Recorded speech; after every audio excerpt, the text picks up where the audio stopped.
ये कहानी फातिमा नामी एक गरीब मगर बाहिया लड़की की है जो हर रोज शाम के वक्त दाता दरबार के बाहर फूल और तस्बीह बेचती थी। इसकी जिंदगी सादा थी लेकिन दिल में अल्लाह पर पुख्ता यकीन था। इस दिन भी वो हमेशा की तरह अपना सामान समेटकर वापसी की तैयारी कर रही थी कि एक पर असरार नौजवान उसके सामने आ खड़ा हुआ। फातिमा घबरा गई लेकिन फिर हौसला करके बोली, दरबार तो बंद हो चुका है, आपको फूल क्यों चाहिए? नौजवान ने मुस्कुरा कर जवाब दिया, मेरी हाजिरी का वक्त यही है। इसका अंदाज, इसकी आवाज, सब कुछ फातिमा के लिए अजनबी मगर पुरकशिश था। वो ज्यादा सवाल किए बगैर घर की तरफ रवाना हो गई। रास्ते में जैसे कोई इसके साथ साथ चल रहा हो, दिल की धड़कनें तेज हो गई।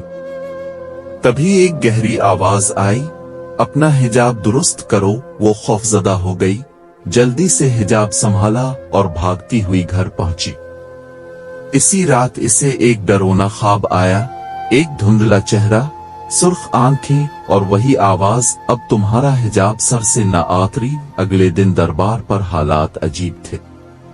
जहां पहले भीड़ होती वहां सन्नाटा था। फिर अचानक इसके पास इतने गाहक आ गए कि पूरा सामान मिनटों में बिक गया।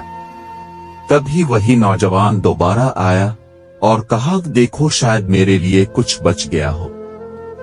फातिमा ने जब खाली जगह देखी तो वहां वाकई फूल दोबारा आ चुके थे। वो हैरान थी कि ये कैसे मुमकिन हुआ। इस लड़के ने फिर फूल लिए और जाते जाते ये कहा, जहां तुम्हारी उम्मी रिश्ता तय करना चाहती है वही तुम्हारे लिए बेहतर है। फातिमा हैरत ज़दा थी, इसे कैसे मालूम? फिर जब रिश्तेदार घर आए तो वही नौजवान वहां रिश्ता लेकर मौजूद था। अम्मी ने इसे पहचाना नहीं लेकिन फातिमा के होश अलिफाड़ गए। उसका नाम था जाफरान। रफ्ता रफ्ता फातिमा को एहसास हुआ कि वो कोई आम इंसान नहीं बल्कि एक जिन है। वो इसे हर जगह नजर आता, इसके दिल की बात जान लेता और दावा करता कि उनकी शादी आसमान पर तय हो चुकी है। फातिमा डर गई। उसने ये बात अपनी माँ को बताई मगर माँ ने इसे झिड़क दिया। इसी कश्मकश में एक रोज फातिमा एक खूबसूरत बाग में जा पहुंची जहां एक नूरानी बुजुर्ग ने इससे मुलाकात की। उनका चेहरा चमक रहा था। उन्होंने कहा, मैं शान जिन्नात हूं और जाफरान मेरा बेटा है। उसने जो कुछ किया मैं इसके लिए माजरत खा हूं। उन्होंने बताया कि उनकी बस्ती पर एक बद्दुआ है जो सिर्फ एक नेक इंसान के साथ निकाह से खत्म हो सकती है। वो फातिमा से दरख्वास्त करते हैं कि अगर वो जाफरान से निकाह कर ले तो पूरी बस्ती निजात पा जाएगी।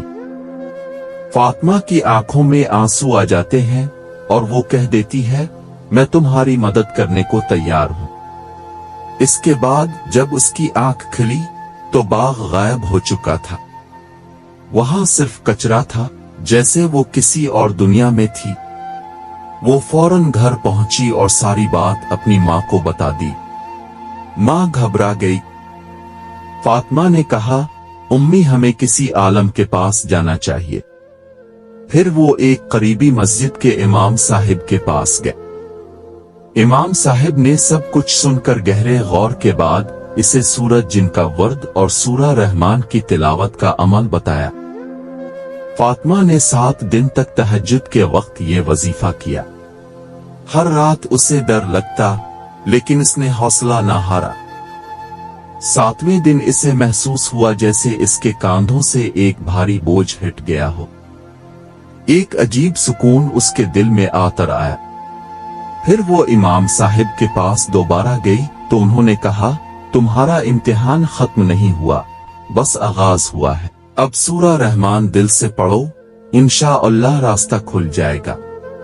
जफर उनके चले जाने के बाद फातिमा की जिंदगी में एक खला था मगर इस खला में भी एक सुकून छुपा था। हर सुबह जब वो दादा दरबार के बाहर फूल बेचने जाती, लोग कहते, फातिमा के फूलों में कुछ और ही बात है, जैसे दुआ का असर हो। वो कम बोलती, ज्यादा मुस्कराती। फिर भी रात के वक्त जब वो तन्हा होती تو उसे अक्सर जफरुन याद आता। कभी उसकी आवाज, कभी उसकी आंखों का दर्द। लेकिन हर याद के साथ वो सूरा रहमान की तिलावत करती, इसी सुकून के साथ जो उसे इस रात मिला था। कुछ लोगों ने उसे पागल कहा, कुछ ने झूठी, लेकिन फातिमा ने कभी जवाब नहीं दिया। वो कहती, जो अल्लाह जानता है वही काफी है। वक्त के साथ इसने तालीम हासिल की, बच्चियों को सिलाई और कुरान पढ़ाना शुरू किया। दरबार के पास एक छोटी सी दुकान बनाई, जहां लोग सिर्फ फूल नहीं दुआ लेकर जाते। एक शाम जब वो दुकान बंद कर रही थी, एक छोटी सी लड़की आई। इसकी आंखों में डर था, हाथों में पुरानी तस्बीह। फातिमा ने इसे देखा और प्यार से पूछा, बेटा किसको ढूंढ रही हो? लड़की बोली, अम्मी कहती हैं कि यहाँ एक बाई है जिनके फूल रूह को सुकून देते हैं। क्या वो आप हैं? फातिमा की आंखों में आंसू आ गए। इसे महसूस हुआ कि जफरुन की बस्ती तो आजाद हुई, मगर दुनिया में अब भी कई लोग हैं जो सिर्फ एक दुआ के फूल के मोहताज हैं। सालों बाद जब फातिमा ने अपनी आखिरी सांस ली, तो लोग कहते हैं कि इसके चेहरे पर एक रोशनी थी, जैसे कोई इंतजार खत्म हुआ हो। रात को कुछ लोगों ने दावा किया कि दादा दरबार के पास एक चमकता हुआ नूर आया था और फिर आसमान की तरफ चला गया। किसी ने कहा, शायद जफरुन फिर आया था फातिमा को लेने। इबरत और मोहब्बत का पैगाम। फातिमा की कहानी हमें यह सिखाती है कि मोहब्बत अगर पाक हो तो सिर्फ दुनिया नहीं, बस्तियां भी आजाद होती हैं। दुआ अगर दिल से निकले तो जिन भी इंसान बन जाते हैं, और ईमान अगर मजबूत हो तो हर इम्तिहान रोशन हो जाता है।